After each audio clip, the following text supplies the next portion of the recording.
इस वीडियो में हम सेंटिनल कंट्रोल लूप को डिस्कस करेंगे। सेंटिनल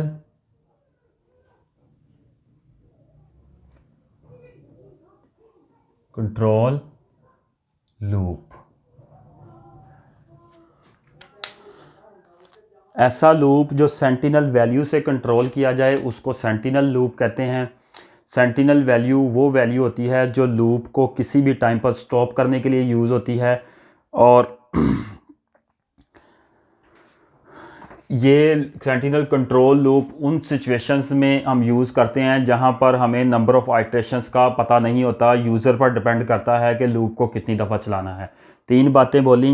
एक ये कि ऐसा लूप जो सेंटिनल वैल्यू से कंट्रोल किया जाए उसको सेंटिनल कंट्रोल लूप कहते हैं। सेंटिनल वैल्यू ऐसी वैल्यू है जिसकी मदद से हम लूप की आइट्रेशंस को कंट्रोल करते हैं या लूप को किसी भी टाइम पर स्टॉप करने के लिए यूज़ होती है sentinel value.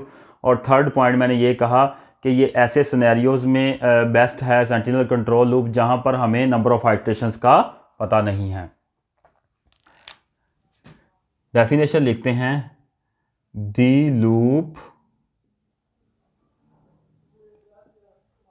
which is controlled by sentinel value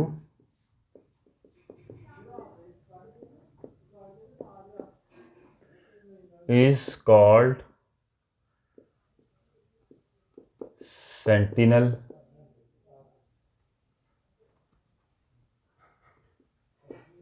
sentinel control loop. Number 2 point, the value which is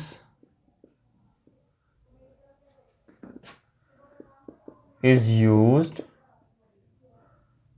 to control loop, the value which is used to control loop to end the loop or to control loops iterations. Loops iterations is known as sentinel value.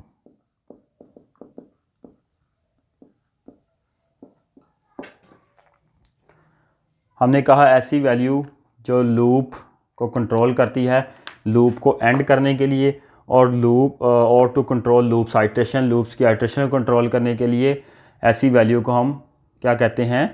Sentinel value. और third one point, important point, sentinel loop is used. Sentinel loop तब use होता है when programmer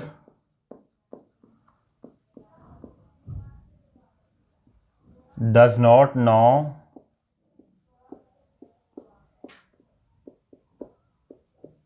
about the number of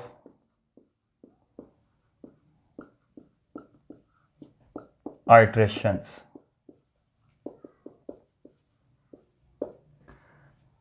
sentinel loop तो वहाँ पर use होता है जब प्रोग्रामर को नंबर ऑफ़ आइट्रेशंस का पता नहीं होता। अब इसका एक एग्जांपल प्रोग्राम पढ़ेंगे। प्रोग्राम कुछ ऐसा है कि प्रोग्राम यूज़र से क्या करेगा? स्टूडेंट्स के नंबर डिमांड करेगा। यूज़र क्या करेगा? क्लास में सब स्टूडेंट्स के नंबर एंटर करता रहेगा। जैसे ही यूज़र को लगेगा कि मैं तमाम स्टूडेंट्स के नंबर एंटर कर चुका हूँ, तो फिर क्या होगा? वो क्या करेगा? एक नेगेटिव वैल्यू एंटर करेगा, और उस नेगेटिव वैल्यू से क्या होगा? नंबर ऑफ़ आइट्रेशन स्टॉप हो जाएंगी।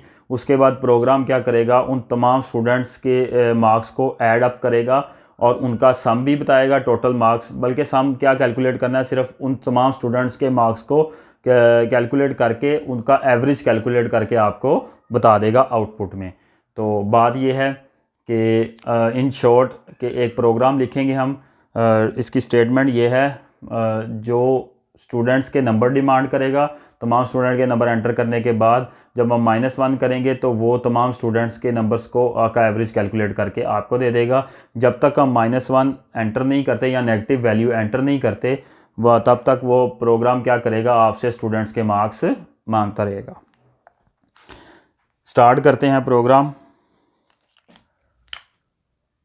एग्जाम्पल प्रोग्राम ऑफ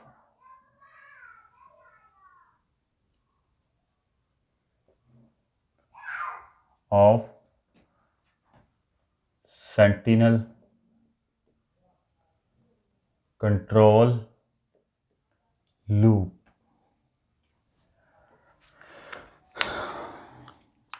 सबसे पहले as usual include standard error file stdio.h, फिर मेन मेथड, उसके बाद हम int sum is equal to 0, students के मार्क्स का सम लेने के लिए मार्क्स के नाम से और टोटल स्टूडेंट के नाम से एक वेरिएबल जनरेट करवा लेंगे और एवरेज कैलकुलेट करने के लिए फ्लोट टाइप का एक वेरिएबल avg डिक्लेयर करवा लेंगे। अब मैं प्रोग्राम में क्या लिखता हूँ, उसको ऑर्डर देता हूँ डू के बाद उसकी बॉडी में लिखूँगा printf में यूज़र को ऑर्डर देंगे please enter marks of student और negative value to exit. User को हमने कहा या तो आप मार्क्स एंटर करें या नेगेटिव वैल्यू एंटर करें ताकि प्रोग्राम एग्जिट हो और आपको एवरेज मार्क्स दे दे। और फिर हमने क्या कहा, स्कैन एफ, उस वैल्यू को लेना है जो यूज़र ने एंटर की, %d। यहाँ पर मार्क्स हम क्योंकि इंटीजर डाटा टाइप ले रहे हैं मार्क्स की, तो जो यूज़र है वो राउंड ऑफ करके मार्क्स को इंटीजर के तौर पर टाइप करेगा बजाय इसके कि वो फ्लोट पॉइंट में एंटर करे। %d और एम्परसेंड मार्क्स में उनको स्टोर करवा लिया। उसके बाद ये दो काम होने के बाद हम क्या करेंगे, मार्क्स अगर यूज़र ने जो मार्क्स एंटर किए हैं वो ग्रेटर देन 0 है, नेगेटिव वैल्यू उसने एंटर नहीं की, तो फिर हम दो काम करेंगे। जो हमने सम लेना है उसमें स्टोर करवाएंगे और नंबर ऑफ़ स्टूडेंट्स को इंक्रीज़ करेंगे। तो इधर एक इफ़ कंडीशन लगेगी, इफ़ मार्क्स, अगर मार्क्स हैं ग्रेटर देन इक्वल टू 0 भी होंगे तब भी नंबर ऑफ़ स्टूडेंट्स हम काउंट करेंगे। बाद स्टूडेंट्स के मार्क्स 0 भी होते हैं। तो if marks greater than equal to 0, तो इसकी बॉडी में हम लिखेंगे, सबसे पहला काम क्या होगा, टोटल स्टूडेंट में हमने क्या करना है, एक ऐड करना है। जैसे ही कोई मार्क्स एंटर हुए जो 0 हैं या 0 से ज़्यादा हैं तो टोटल स्टूडेंट क्या हो जाएंगे, प्लस नंबर ऑफ़ स्टूडेंट्स बढ़ जाएंगे।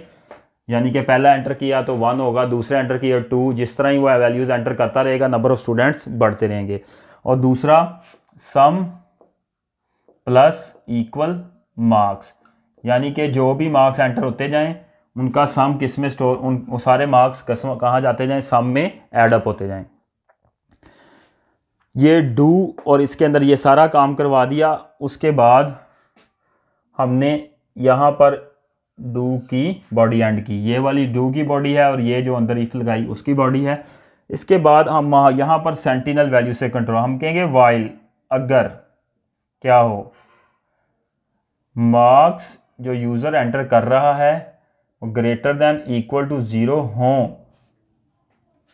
तो दोबारा यूज़र से मार्क्स डिमांड करने हैं। अगर यूज़र इसके अलावा value greater than equal to 0 यानी कि 0 एंटर करेगा, 1 2 3 ऑनवर्ड जितनी मर्जी वैल्यू एंटर करे, एंटर होती जाएंगी। अगर यूज़र -1 -2 -3 कोई भी नेगेटिव वैल्यू 0 से लेस एंटर कर देगा तो प्रोग्राम आपको दोबारा ये स्टेटमेंट नहीं देगा कि आप स्टूडेंट के नंबर एंटर करें, क्योंकि हमने इसको as a sentinel value use किया है। इसको as a sentinel value use किया है, सेंटिनल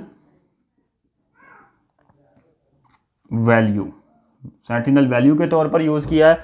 जैसे ही नेगेटिव मार्क्स एंटर करेंगे या नेगेटिव नंबर एंटर करेंगे तो क्या होगा, ये आपसे नंबर डिमांड करना बंद कर देगा। इधर तक प्रोग्राम का एक पार्ट था। अब इसके आगे अगर यूज़र नेगेटिव एंटर करता है तो फिर क्या होगा, ये आपसे नंबर तो डिमांड नहीं करेगा नेक्स्ट, लेकिन फिर क्या करेगा, इफ़, फिर एक कंडीशन लगाएंगे, if total student greater than 0, अगर टोटल स्टूडेंट 0 से ग्रेटर होंगे तो ये क्या करेगा, 2 काम करेगा। इस इफ की बॉडी में ये 2 काम करेगा। एक तो ये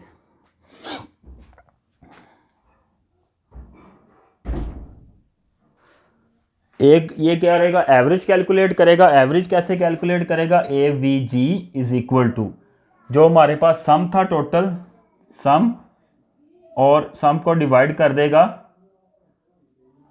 total student.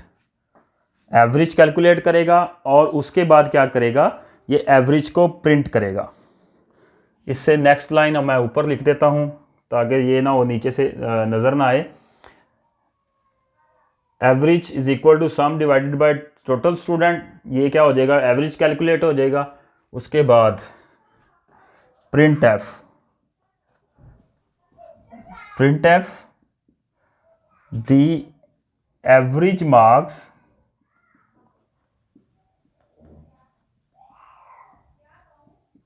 Are percentage f, और उसके बाद हम AVG को प्रिंट करवा देंगे। उसके बाद इफ में हमने एक तो ये किया, एवरेज कैलकुलेट किए, और उसके बाद इसकी बॉडी एनक्लोज। अगर टोटल स्टूडेंट यूज़र ने पहला ही नेगेटिव मार्क्स एंटर कर दिए हैं, एक भी बच्चे टेस्ट नहीं दिया, तो फिर ये एवरेज कैलकुलेट नहीं करेगा। एल्स, इसके बाद कंडीशन लगेगी, एल्स प्रिंट एफ में हम यूज़र को कहेंगे कम से कम एक स्टूडेंट के नंबर तो आप एंटर करें। Please enter marks of at least 1 student.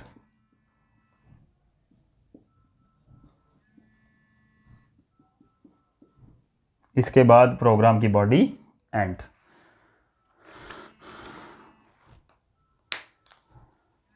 ये प्रोग्राम क्या करेगा, यूज़र से हर दफ़ा स्टूडेंट के मार्क्स डिमांड करेगा। अगर यूज़र पॉजिटिव नंबर एंटर करता रहेगा तो ये उनको टोटल स्टूडेंट को बढ़ाता रहेगा और सम में स्टोर करवाता रहेगा। अगर ऐसा नहीं करेगा तो ये यूज़र से मार्क्स डिमांड करना बंद कर देगा। और अगर एक या एक से ज़्यादा स्टूडेंट के मार्क्स एंटर होंगे तो ये एवरेज कैलकुलेट करके दे देगा। अदरवाइज़ ये कहेगा कि आप कम से कम एक स्टूडेंट के मार्क्स एंटर करें। इस वीडियो के लिए इतना ही। Thank you very much.